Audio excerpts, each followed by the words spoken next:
I'm Margaret Brennan in Washington, and this week on Face the Nation, breaking news this morning as the massive operation to vaccinate hundreds of millions of Americans is officially underway. The very first Pfizer vaccine shipment left a factory in Kalamazoo, Michigan early Sunday.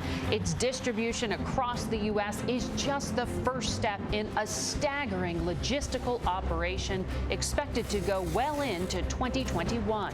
D-Day was the beginning of the end, and that's where we are today. Celebrating that victory, President Trump took in the annual Army-Navy game in person, attempting something normal in a year that has been anything but. This is one of the greatest scientific accomplishments in history. But the challenge of convincing the roughly 75% of Americans who need to take the vaccine in order to actually beat the virus will fall to his successor.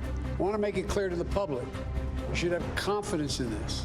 And it will be months before supply can fill the demand. Months that tens of thousands of Americans may not have unless they follow the pleas to wear masks, social distance, and follow CDC guidance. We're about to walk into the Hanukkah surge and the Christmas surge and the Christmas week surge and the Kwanzaa surge and New Year's Eve and New Year's Day.